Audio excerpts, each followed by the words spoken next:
Last year, Ruben and I had a go at the Grinduro, and it was a fairly eventful weekend with some fairly awful weather and a bit of a mishap for Ruben. So we decided for this year, the three of us would go tackle it again, and we had a pretty good adventure. So a bit about Grinduro. It's gravel and enduro. It's the hot thing at the moment. In this case, it was an 85-kilometre loop. In the morning, it was about 35 kilometres. We had a bit of lunch at lunchtime and we went back out for about another 50k or so. There's 4 stages. Each one lasts between 4 and probably 10 minutes. The rest of the time, you're cruising around at what we call party pace.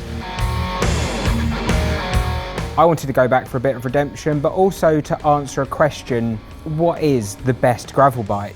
Over the last year or so, we've all done a few gravel events and on different bikes. So this year we wanted to pit 3 bikes against each other. We had what we'd call a traditional gravel bike, which Jack was on. Joe was on a hardtail mountain bike, and I was on basically a cross between the two. So my mashup was an open upper with 650B 2.1 racing Ralphs, drop bar, rigid fork. Effectively, you could call it a rigid mountain bike with drop bars.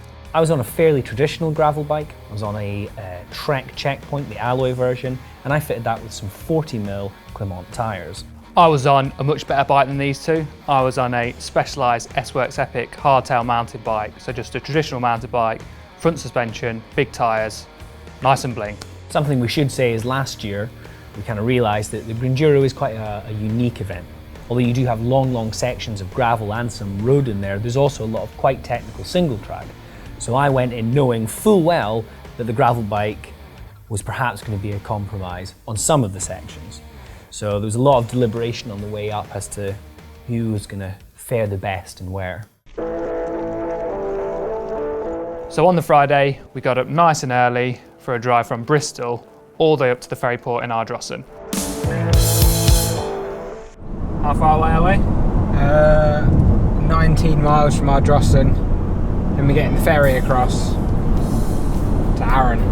I've enjoyed being driven all the way up to the homeland by these two. Can't drive.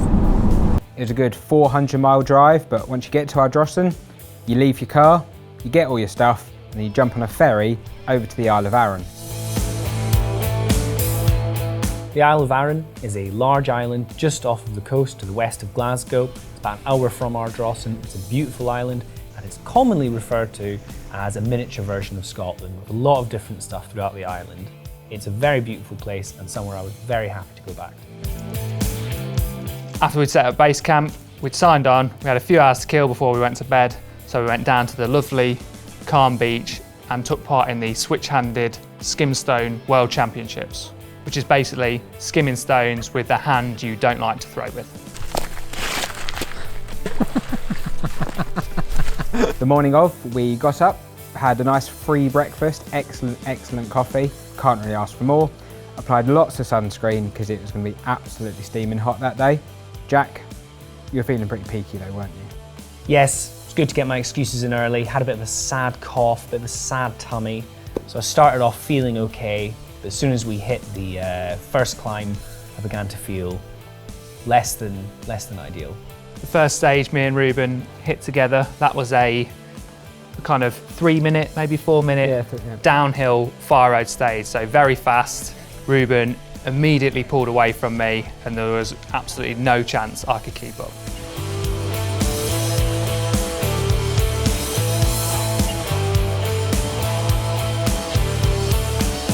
I found it.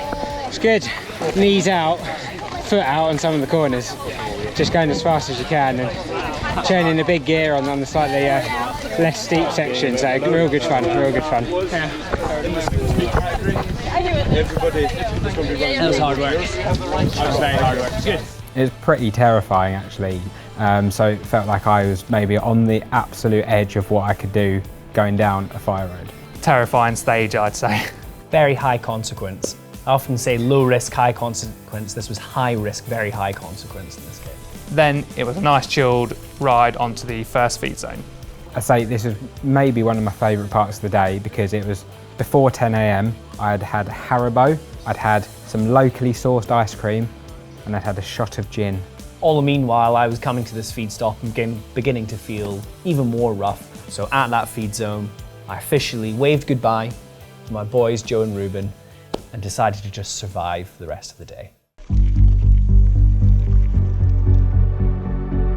It was a short ride to stage 2. That was probably the toughest on paper stage of the day. It was a 6-minute steep climb, probably about 10% average with some really steep ramps.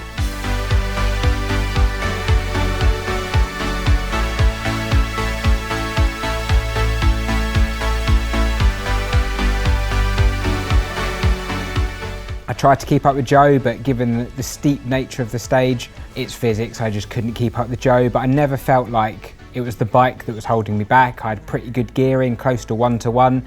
So it's like the first stage, mellower stuff suits me, churn out a bigger gear, but as soon as things get steep, can't keep up with Joe.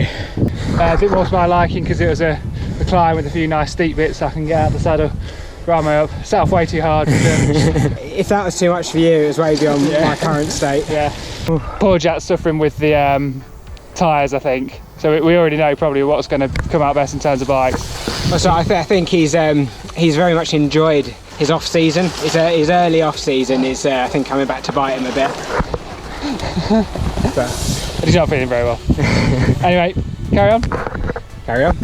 I'd say for me on that stage, I was never going to put in a great time, but one thing I did really like about the checkpoint was the double chain set. Doubles aren't dead. Having that smaller climbing gear is really good on those kind of steeper stages. Yeah, I thought it was actually a really good choice for that stage. So after stage 3, we had this really fun single track descent, which kind of climbed through the woods, and it was really nice to kind of cool off after that, knowing we were heading back to lunchtime and good vibes. After a nice, delicious lunch, it was a short ride over to stage 3, which we thought was going to be a bit of a decider for the gravel and mountain bike. Yeah, so it was about a 3-kilometre climb with a little flat bit over the top, and it was a stage that I was quite nervous about because I was thinking, how am I going to keep up with Joe after stage 2? But it actually turned out to be very fast, and I think probably maybe one of the most knackering stages of the 4. Yeah, it was really hard. I started just in front of Ruben, pressing on pretty hard. It was a kind of 10-minute effort, so I'm looking at about 400 watts, and Ruben came through at about 25 miles an hour, and I had to do all the watts, 700 watts to get back on his wheel. And then he did tell me off a bit to ease up a bit. So. And then I was hurting bad, but as the climb started to steepen, again, that's where I kind of my strengths lie, so I was able just to pull away gradually, and then you kind of started to pull me back along the flat bit along the top. That first bit I was really so close to getting dropped. That was good. Me and Joe actually ended up doing a bit of throwing off, which I've never done before, but got a more pace line in. I think I finished about 3 seconds down, which was much closer than I was expecting, so I was pretty happy with my time up there. After that, there was a beautiful kind of road traverse which took you around to the last feed stop. But on there you got to see way out to the coast, way out to the sea. It was just a really beautiful section which eventually plonked us down at the feed stop. Yeah, me and Joe were having some good fun on that road because it was dead straight, nice and rolling, and you can really carry the speed. And I think I managed to make Joe hurt again because he's twiddling his little legs away as I was churning a pretty big gear. I was spinning pretty hard just to try and hold on, and again doing all the watts, and it was hurting good. Once the descent had finished, we found Jack at the feed zone looking a bit sorry for himself. Just caught up with Jack Luke. More to the point, I've caught up with them. They are really... Yeah. I'm feeling a bit poorly, and Graham and Benedict, I set off pretty quick, was feeling nice, feeling strong, and then who should swing by me but Benedict smashing it out, full tilt, ego is damaged. Get a little coffee, a little fizzy juice, I'll be feeling much better. And we've only got one more time section, and it's not even like a hard one, it's technical. I'm in for a shout with that.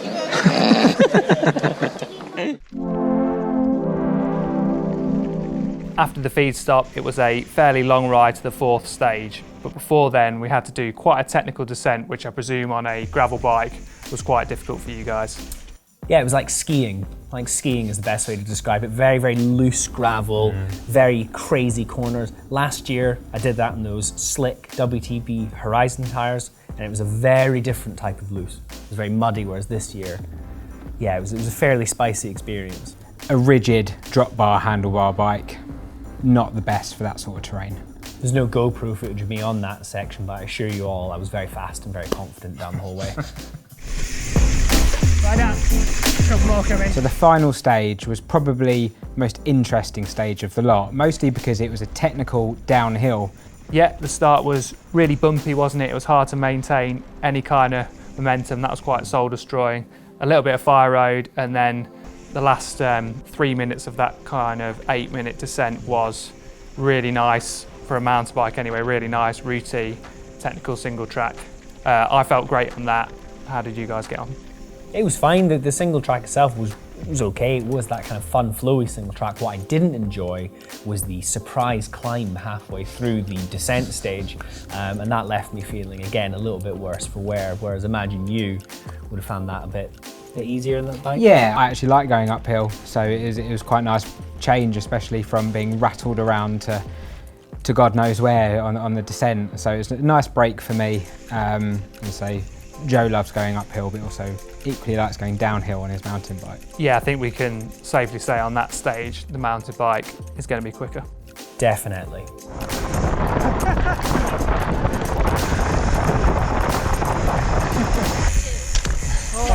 Cheers. Thank you. Right, so we just finished. We're back at the camp. I think we're both pretty shagged.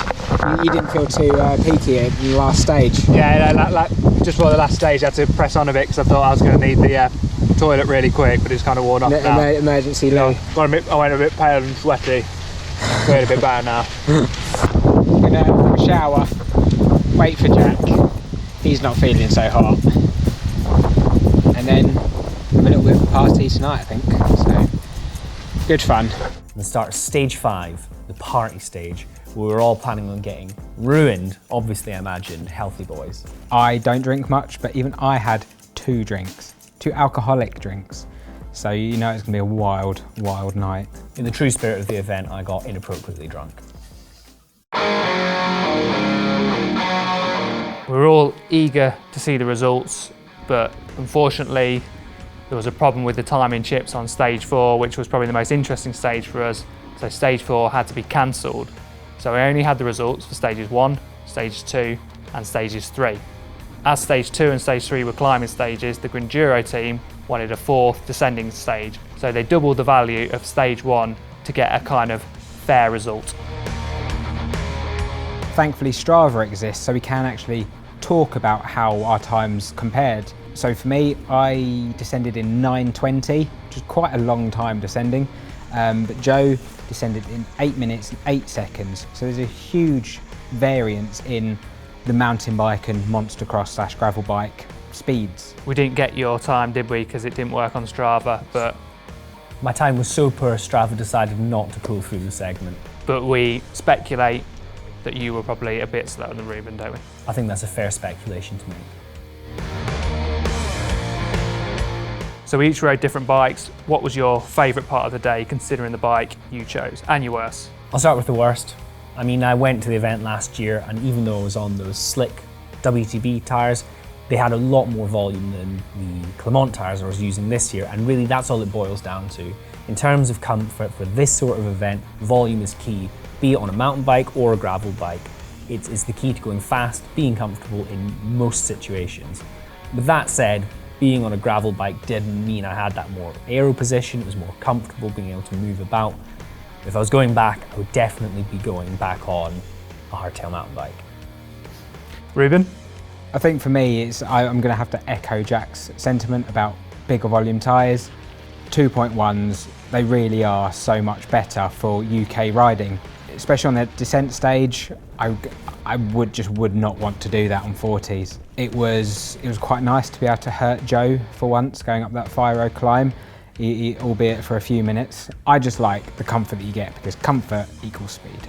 For me, the hardest bit was definitely those 3 or 4 minutes when Ruben was mullering me on the fast part of the third stage. Yeah, that was pretty tough, but also good fun.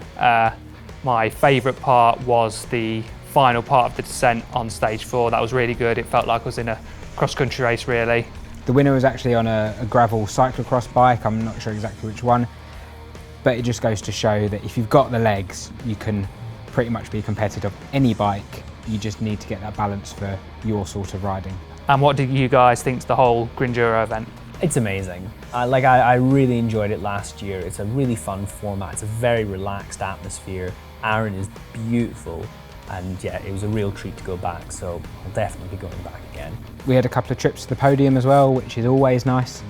I've now podiumed at 100% of the gravel enduro races I've been to, so. Apart from the one where you DNF'd last year. Shut up. Oh. Although we will be discussing the merits of gravel enduro in a future video, so stay tuned for that. So there we have it. If you wanted to be competitive at this event, it's probably safe to say that Ruben's bike, a very fat-tired monster cross style bike, is probably the best option. Whether it's the most fun is to be questioned. You know, something like Joe's hardtail might have been a better option. But I think we can safely say, despite your sad sentiments, that your bike probably wouldn't have been the best for that day. Yeah, it was perhaps not the bike, could just be the tyres, a bit of setup. But yeah, I think it's safe to say fat tyres is the key. But that's just our opinion. Is the perfect gravel bike just a product of the environment you ride in, or is there really a do-it-all killer out there that we just haven't discovered? As always, let us know in the comments, and don't forget to like or subscribe.